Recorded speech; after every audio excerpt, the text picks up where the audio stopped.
Hello guys, current affairs funda में आप सभी का स्वागत है। मैं हूं आपके साथ अभिषेक शर्मा और आज के इस वीडियो सेशन में हम 7 जनवरी तक के सभी इंपॉर्टेंट करंट अफेयर्स कवर करने वाले हैं। हमेशा की तरह आप इस वीडियो को अंत तक जरूर देखिएगा, आज भी आपको काफ़ी कुछ जानने के लिए मिलेगा। साथ ही गाइस, इस सेशन को शुरू करने से पहले आप सभी को बताना चाहूँगा, यदि आप हमारे daily current affairs PDF, weekly PDF, monthly PDF और हर महीने के banking and economic current affairs चाहते हैं तो आप हमारा करंट अफेयर्स फंडा का जो 1 ईयर मेंबरशिप प्लान है इसको बाय कर सकते हैं। इसका लिंक आपको वीडियो के डिस्क्रिप्शन में या फिर फर्स्ट कमेंट में मिल जाएगा। आपको बता दें, जो ये हमारा करंट अफेयर्स का पूरा प्लान है ये 1 ईयर के लिए वैलिड रहता है और आप इसमें हमारे जितने भी PDF हैं वो डाउनलोड कर सकते हैं, प्रिंट आउट भी निकाल सकते हैं।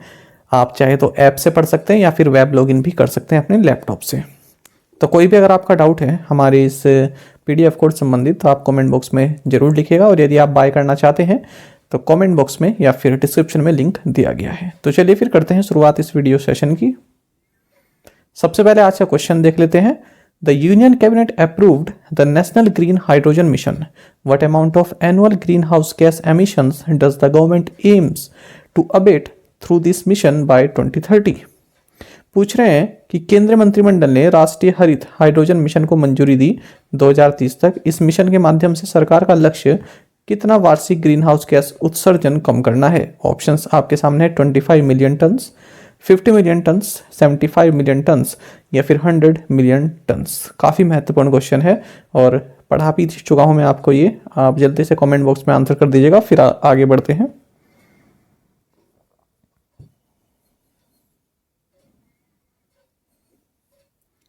साथ ही आप करंट अफेयर्स फंडा को टेलीग्राम पर भी ज्वाइन कर लीजिए। करंट अफेयर्स फंडा नाम से ही हमारा टेलीग्राम चैनल है, उस पर क्विज हम डालते रहते हैं, महत्वपूर्ण questions.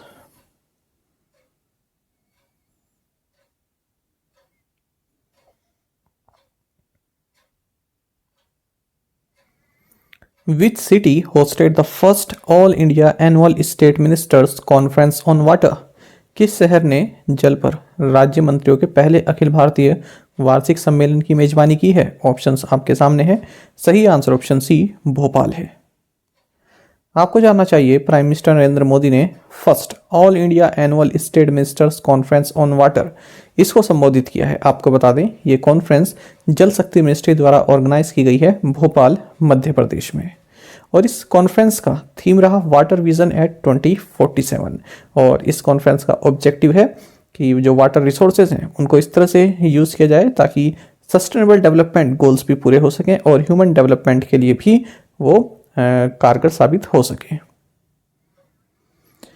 The union cabinet has approved continuation of schemes of Ministry of Development of North Eastern Region with an outlay of 12,882.2 crore till 2025-26।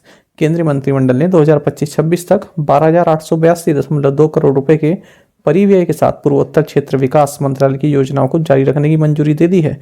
इस तरह से हमारा सही आंसर ऑप्शन बी होता है। आपको जानना चाहिए, जो ministry of development of north eastern region है तो इनकी ओर से कई सारी स्कीम्स चल रही हैं नॉर्थ ईस्टर्न रीजन के डेवलपमेंट के लिए। तो जो वो स्कीम्स चल रही हैं उनको कंटिन्यू कर दिया गया है 2025-26 तक और इसका जो टोटल बजट आने वाला है वो 12,882.2 करोड़ रुपए का इसमें जो है बजट होने वाला है इसी स्कीम का, जो इनको कंटिन्यू किया गया है। तो हाल ही में यूनियन कैबिनेट, जिसकी अध्यक्षता प्राइम मिनिस्टर नरेंद्र मोदी ने की, इन्होंने इस प्रपोजल को मंजूरी दे दी है। साथ ही हमने हाल ही में ये भी पढ़ा था, एक तो ऊपर वाली तो ये स्कीम्स हो गई जो नॉर्थ ईस्ट रीजन के लिए सब स्कीम्स चल रही हैं। दूसरा हमने पढ़ा था PM डिवाइन, ये हाल ही में लॉन्च की गई स्कीम है और इसका बजट कितना है 6600 करोड़ रुपए। और PM डिवाइन का मतलब होता है prime ministers development initiative for the north eastern region. तो ये अक्टूबर 2022 के आसपास अप्रूव की गई थी separately. Indian railways Varanasi cantt railway station has been awarded a 5-star Eat Right Station certificate by which agency? भारतीय रेलवे के वाराणसी कैंट रेलवे स्टेशन को किस एजेंसी द्वारा 5-स्टार ईट राइट स्टेशन प्रमाणन से सम्मानित किया गया है? ऑप्शंस आपके सामने है। सही आंसर ऑप्शन बी है, फिक्की। आपको जानना चाहिए, इंडियन रेलवेज का जो वाराणसी कैंट रेलवे स्टेशन है इसको five star eat right station certification दिया गया है। किस लिए? For providing high quality nutritious food to passengers. आपको जानना चाहिए जो ये 5 स्टार रेटिंग है ये इंडिकेट करता है कि जो रेलवे स्टेशन है किस तरह से वो हाइजीनिक फूड प्रोवाइड कराता है और सेफ फूड प्रोवाइड कराता है पैसेंजर्स को। ईट राइट स्टेशन सर्टिफिकेशन ये FSSAI द्वारा दिया जाता है रेलवे स्टेशंस को, जो कि एक बेंचमार्क सेट करते हैं safe and wholesome food passengers को देने में। तो इसमें रेटिंग दी जाती है 1 से 5, तो इसको मिली है 5 रेटिंग। आपको बता दें और भी स्टेशन हैं जिन्हें स्टार सर्टिफिकेशन दिया गया, जैसे Anand Vihar terminal railway station, Chhatrapati Shivaji terminus है, मुंबई सेंट्रल रेलवे स्टेशन है, Vadodara railway station, Chandigarh railway station और Bhopal railway station. Bhagwan Birsa Munda hockey stadium inaugurated in which state? Bhagwan Birsa Munda hockey stadium का उद्घाटन किस राज्य में हुआ है? ऑप्शंस आपके सामने है। सही आंसर ऑप्शन बी है हॉकी, ऑप्शन बी है उड़ीसा, माफ कीजिएगा। तो जानेगा उड़ीसा के चीफ मिनिस्टर नवीन पटनायक ने, इन्होंने state of the art hockey stadium inaugurate किया है राउरकेला में और इसे लेजेंडरी फ्रीडम फाइटर भगवान बिरसा मुंडा के नाम पर रखा गया है। आपको बताया जा रहा है कि वर्ल्ड का लार्जेस्ट हॉकी स्टेडियम हो सकता है, इसकी कैपेसिटी 20,000 स्पेक्टेटर्स की है। और आप सभी जानते हैं उड़ीसा में वर्ल्ड कप शुरू होने वाला है, हॉकी वर्ल्ड कप। तो 2 वेन्यूज हैं, एक तो राउरकेला है और एक भुवनेश्वर है। तो भुवनेश्वर में कलिंगा स्टेडियम होस्ट करेगा, साथ ही राउरकेला में ये जो स्टेडियम है ये होस्ट करेगा। इसी के साथ नवीन पटनायक ने हॉकी वर्ल्ड कप विलेज को भी इनोग्रेट किया है। यहाँ पर जो टीम्स हैं हॉकी वर्ल्ड कप में जो टीम्स शामिल होंगी उनके रहने का प्रबंध किया जाएगा। As per the CMIE's latest report, which state recorded the highest unemployment rate in December 2022? CMIE की नवीनतम रिपोर्ट के अनुसार किस राज्य ने दिसंबर 2022 में सबसे अधिक बेरोजगारी दर्ज की? ऑप्शंस आपके सामने है। सही आंसर ऑप्शन बी हरियाणा है। तो बात कर रहे हैं हम centre for monitoring Indian economy CMIE, इसके द्वारा कलेक्ट किए गए डेटा की। इन्होंने बताया कि दिसंबर के महीने में जो अनएम्प्लॉयमेंट रेट है हमारे देश में वो पूरे वर्ष में सबसे अधिक रहा है, 8.3% रहा है, ऐसा इन्होंने कहा है। अर्बन अनएम्प्लॉयमेंट रेट 10% रहा दिसंबर 2022 में, जबकि रूरल जो अनएम्प्लॉयमेंट रेट है ये 7.5% रहा है। आपको जानना चाहिए नवंबर के महीने में 8% था अनएम्प्लॉयमेंट रेट, सितंबर के महीने में लोवेस्ट था 6.43% और जबकि सेकंड हाईएस्ट अगस्त के महीने में रहा 8.28%। अब अगर हम बात करें स्टेट वाइज तो सबसे ज़्यादा अनएम्प्लॉयमेंट ये हरियाणा में ही चले आ रहा है 37.4% दिसंबर के महीने में, राजस्थान में 28.5%, दिल्ली में 20.8%, बिहार में 19.1% और झारखंड में 18%। सबसे कम उड़ीसा में है 0.9%।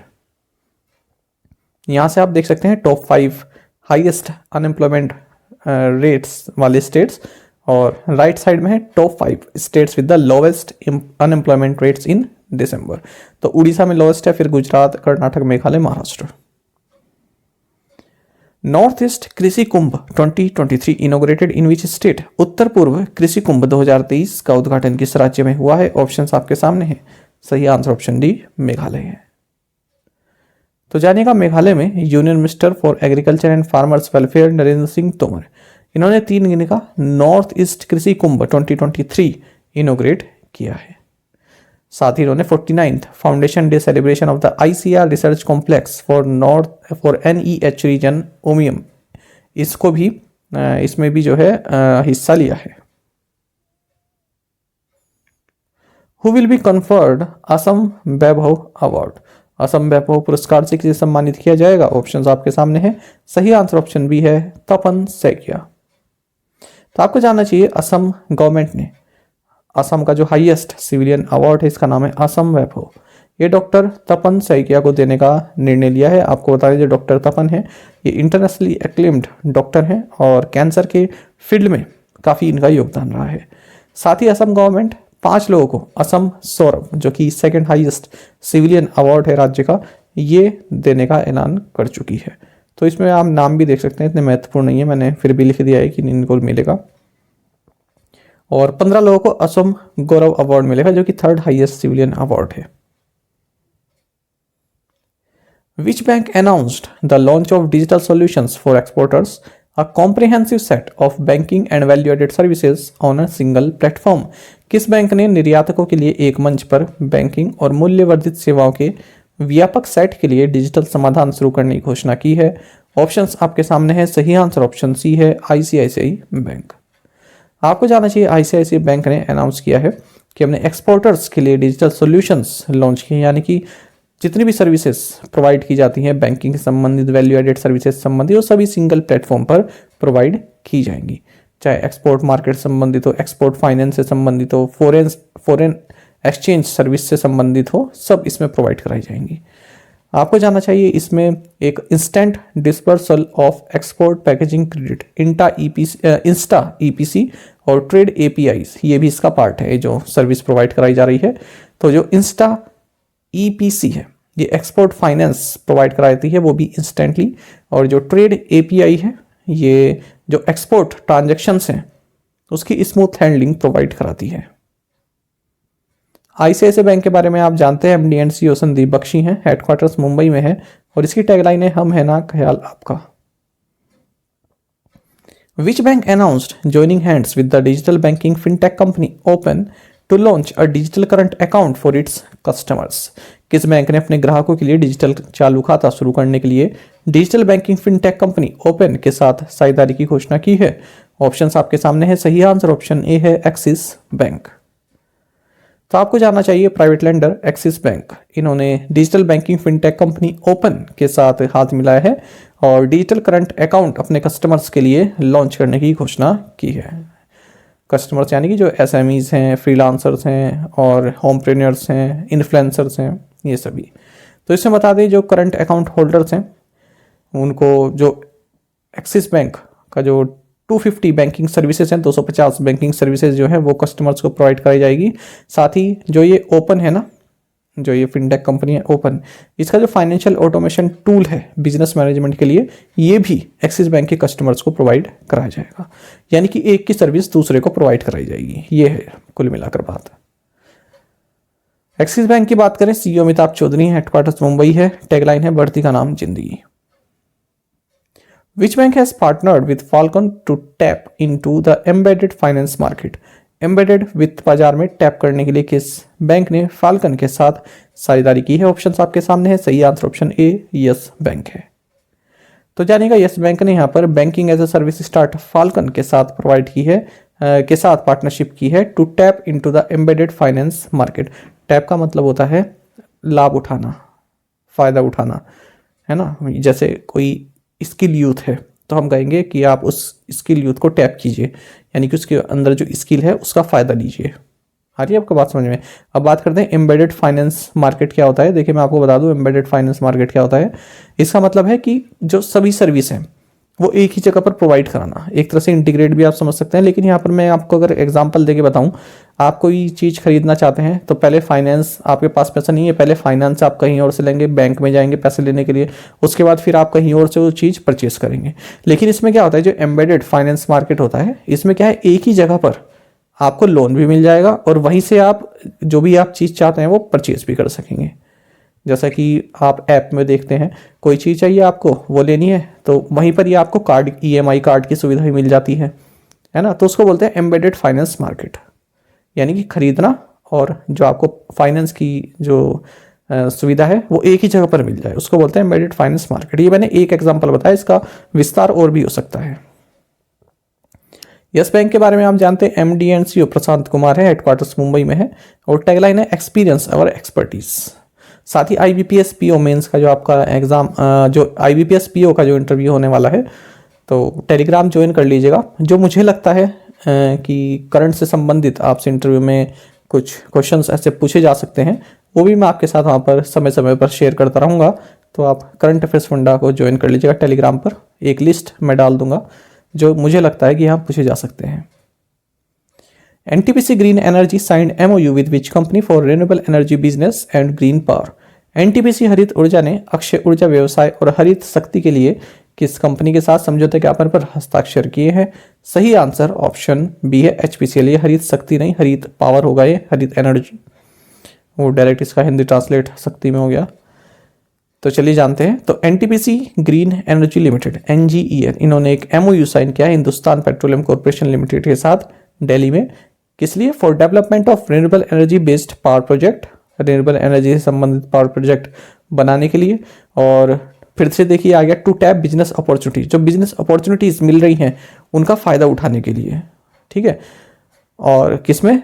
जो रिन्यूएबल एनर्जी सेक्टर है उसमें। साथ ही 400 मेगावाट का राउंड द क्लॉक, यानी कि 24 घंटे, सातों दिन 24 घंटे round the clock renewable power provide कराएंगे हम एचपीसीएल को। कौन? NTPC green energy. एनटीपीसी के सीएमडी गुरदीप सिंह है और एचपीसीएल के सीएमडी पुष्प कुमार जोशी हैं। Hindustan copper signed an MOU with which institution for technical collaboration, तकनीकी सहयोग के लिए हिंदुस्तान कॉपर ने किस संस्थान के साथ एक समझौते ज्ञापन पर हस्ताक्षर किए हैं? ऑप्शंस आपके सामने है। सही answer option C IIT Dhanbad है। तो आपको जानना चाहिए एक मेमोरेंडम ऑफ अंडरस्टैंडिंग यानी कि एमओयू साइन किया गया है हिंदुस्तान कॉपर लिमिटेड और इंडियन इंस्टीट्यूट ऑफ टेक्नोलॉजी यानी कि जो आईएसएम धनबाद है, Indian school of mines Dhanbad, इनके बीच में। जो एससीएल हिंदुस्तान कॉपर लिमिटेड का जो कॉर्पोरेट ऑफिस है कोलकाता, यहाँ पर। अरुण कुमार शुक्ला एससीएल के सीएमडी हैं और आईएसएम धनबाद के डायरेक्टर राजीव शेखर हैं। Union minister for MSME Narayan Rane inaugurated intelligent tray retrieval system eight which airport. MSME के लिए केंद्रीय मंत्री नारायण राणे ने किस हवाई अड्डे पर इंटेलिजेंट ट्रे रिट्रीवल सिस्टम का उद्घाटन किया है? ऑप्शंस आपके सामने है। सही आंसर ऑप्शन बी रहेगा, मोपा इंटरनेशनल एयरपोर्ट। तो जानेगा union minister for MSME Narayan Rane, इन्होंने virtually intelligent tray retrieval system ITRS इसको इनोग्रेट किया है मोपा गोवा इंटरनेशनल एयरपोर्ट पर। और ये जो ITRS सिस्टम है इसे मैन्युफैक्चर किया गया है SJK इनोवेशंस प्राइवेट लिमिटेड के द्वारा, जो कि एक MSME make in India company है। आपको जानना चाहिए अब जो ये ITRS सिस्टम बनाया गया है ये एक artificial intelligence based fully automatic machine है, जो कि जो स्क्रीनिंग टेक्नोलॉजी है उसको इन्हेंस करती है ताकि पैसेंजर सिक्योरिटी जो है वो अच्छे से डिटेक्ट हो सके। जो पैसेंजर सिक्योरिटी है उसको इन्हेंस करती है एडवांस स्क्रीनिंग टेक्नोलॉजी की हेल्प से। Coal India Limited and the 4 central trade unions have inked an MOU recommending what % minimum guaranteed benefit to its 2.38 lakh non-executive employees. Coal India Limited और 4 केंद्रीय trade यूनियनों ने अपने 2.38 लाख गैर कार्यकारी कर्मचारियों कितने प्रतिशत न्यूनतम गारंटीड लाभ की सिफारिश करते हुए एक समझौते ज्ञापन पर हस्ताक्षर किए हैं? ऑप्शंस आपके सामने हैं। सही आंसर ऑप्शन डी रहेगा 19%। तो जानेगा कोल इंडिया लिमिटेड और 4 सेंट्रल ट्रेड यूनियंस हैं BMS, HMS, AITUC और CITU। इन्होंने MOU साइन किया है और रिकमेंड किया है 19% मिनिमम गारंटी बेनिफिट दिया जाए जो इन ट्रेड यूनियंस के तहत जो 2.38 लाख नॉन एग्जीक्यूटिव एम्प्लॉयज आते हैं उनको। और Telangana based Singareni कॉलेरीज company limited ये भी इस सिग्नेटरी में जो है पार्टिसिपेट इसने किया है, इस MOU का सिग्नेटरी रहा है, इसने भी साइन किया है। Which of the following has become the longest automatic block signaling section of Indian Railways? निम्नलिखित में से कौन सा भारतीय रेलवे का सबसे लंबा स्वचालित ब्लॉक सिग्नलिंग खंड बन गया है? ऑप्शंस आपके सामने हैं। सही आंसर ऑप्शन डी है गाजियाबाद पंडित दीनदयाल उपाध्याय सेक्शन।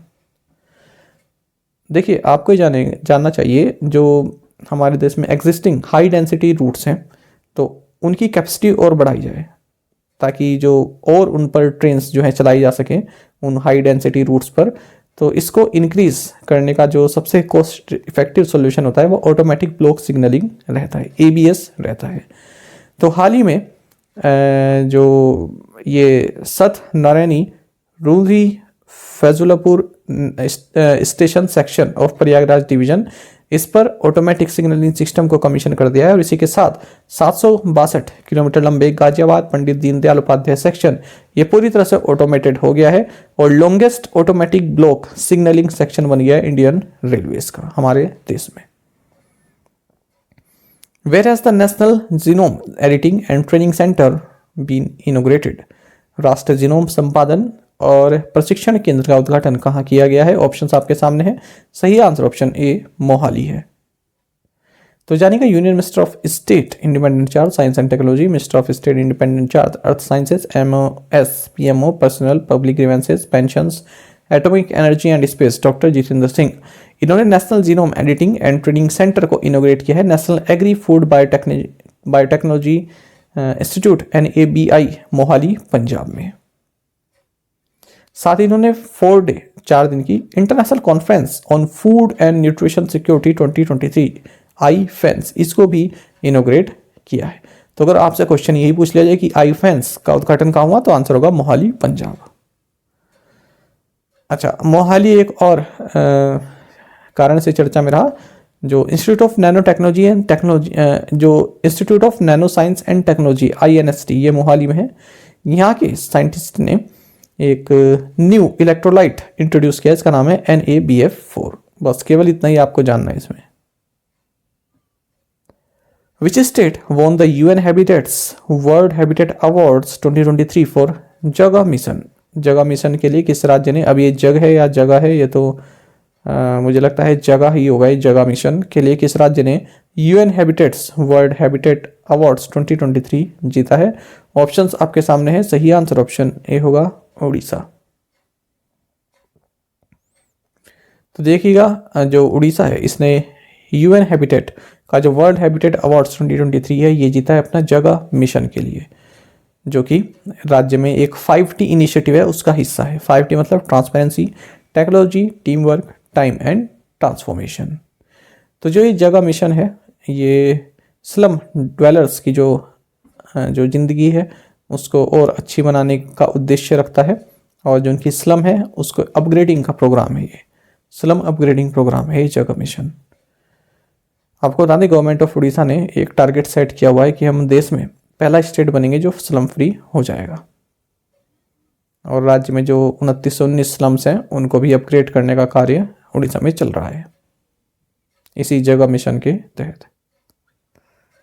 आपको जानना चाहिए, कम्युनिकेशन मिनिस्टर अश्विनी वैष्णव, इन्होंने हाल ही में उड़ीसा में 5G सर्विसेज इनोग्रेट की हैं रिलायंस जियो और भारती एयरटेल की। तो भुवनेश्वर और कटक में ये सर्विसेज स्टार्ट हो गई हैं। साथ ही उड़ीसा को टेलीकॉम कनेक्टिविटी पैकेज दिया है 5600 करोड़ रुपए का।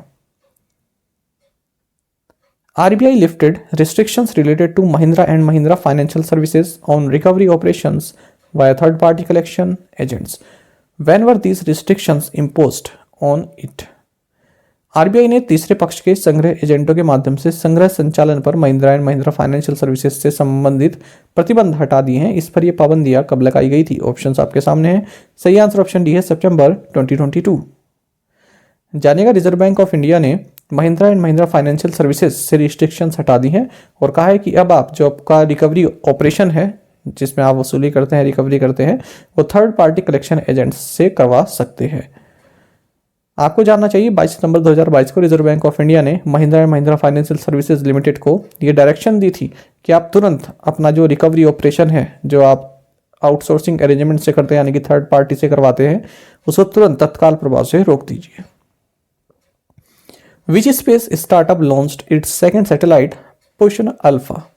तो किस अंतरिक्ष स्टार्टअप ने अपना दूसरा उपग्रह पोषण अल्फा लॉन्च किया? सही आंसर ऑप्शन सी है, दिगंतरा। तो Bengaluru based space sector startup है दिगंतरा। इन्होंने अपनी सेकंड सैटेलाइट पोषण अल्फा इसको लॉन्च किया है स्पेसएक्स के ट्रांसपोर्टर 6 मिशन के थ्रू। आपको जानना चाहिए, ये जो सैटेलाइट है ये as a space weather test bed के रूप में सर्व करेगी सन सिंक्रोनस ऑर्बिट में। पोषण अल्फा मिशन ये जो हिंदू सोलर डेटी हैं उनके नाम पर रखा गया है, जिन्हें कि god of journeys and protector of travellers के तौर पर हम मानते हैं। Which Australian player surpassed sir Donald Bradman record for most hundreds in test? किस ऑस्ट्रेलियाई खिलाड़ी ने टेस्ट में सर्वाधिक शतकों के सर डोनाल्ड ब्रैडमैन के रिकॉर्ड को तोड़ा है? सही आंसर यहाँ ऑप्शन ए है, स्टीव स्मिथ। तो जानिएगा, ऑस्ट्रेलिया बैटर है स्टीव स्मिथ। इन्होंने सर डोनाल्ड ब्रैडमैन का जो रिकॉर्ड है most hundred in test cricket इसको तोड़ दिया है। और किसके साथ तोड़ा है? अपनी 30th सेंचुरी के साथ। तो उनकी 29 थी, इनकी अब 30th सेंचुरी हो गई है टेस्ट क्रिकेट में। आपको बता दें, जो साउथ अफ्रीका के साथ इनका जो टेस्ट चल रहा है सिडनी में, उसके तहत इन्होंने कीर्तिमान हासिल किया है। 30th सेंचुरी अपनी लगाई है टेस्ट क्रिकेट की। आपको बता दें अब स्मिथ जो है ये चौथे नंबर पर आ गए हैं यदि हम ऑस्ट्रेलियन लिस्ट की बात करें, है ना, और 14th है ओवरऑल अगर हम टेस्ट क्रिकेट में मोस्ट सेंचुरीज की बात करते हैं। आपको ये जानना चाहिए जो सचिन तेंदुलकर हैं इस लिस्ट पर टॉप पर हैं, 5100 हैं इनके पास। और जो साउथ अफ्रीका ऑलराउंडर है जैकस कैलिस, ये पूर्व ऑलराउंडर रहे हैं, ये आपके दूसरे नंबर पर है 4500 से। फिर ऑस्ट्रेलिया कैप्टन रिकी पॉन्टिंग है, 41 टॉन्स इनके नाम पर हैं। ये मैं आपको टॉप 4 बता रहा हूँ। टॉप 3, अच्छा अगर हम बात करें एक्टिव क्रिकेटर्स जो फिलहाल क्रिकेट खेल रहे हैं उनमें टॉप पर है स्टीव स्मिथ, सबसे ज़्यादा टेस्ट 100 इन्हीं के नाम पर है यदि हम एक्टिव क्रिकेटर्स की बात करें। इनके बाद जो रूट आ जाते हैं 28, फिर विराट कोहली आ जाते हैं 27, फिर केन विलियमसन आते हैं 25 टेस्ट सेंचुरीज के साथ।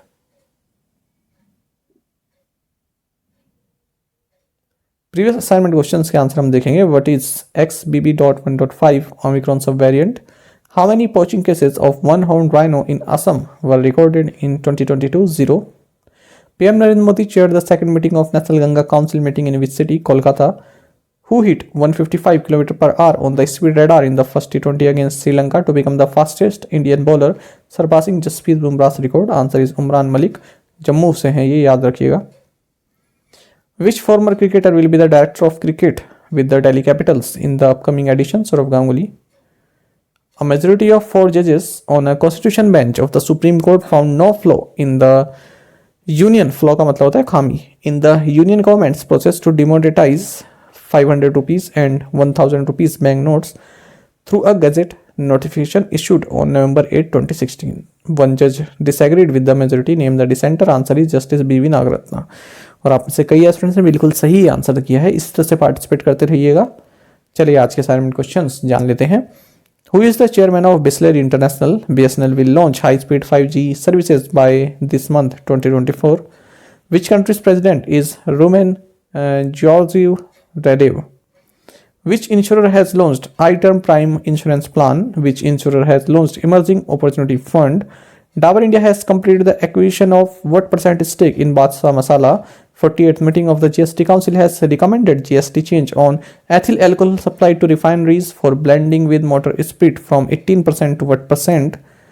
India International Jewelry Show and India Gem and Jewelry Machinery Expo was organized in which city? तो इन 8 क्वेश्चंस के आंसर कमेंट बॉक्स में जरूर दीजिएगा। और यदि आपको कोई भी दिक्कत होती है किसी संबंधित, मान लीजिए आपको जीएस से संबंधित कोई जानकारी चाहिए या आपको कोई चीज़ समझ में नहीं आ रही है, तो आप टेलीग्राम पर भी मैसेज कर सकते हैं, ठीक है। तो तैयारी अपनी बिल्कुल पक्की रखिए, कोई समस्या है तो आप मुझसे या फिर विकास सर से आप मैसेज कर सकते हैं हमें टेलीग्राम पर। तो इनके क्वेश्चंस के आंसर आप कमेंट बॉक्स में जरूर दीजिएगा।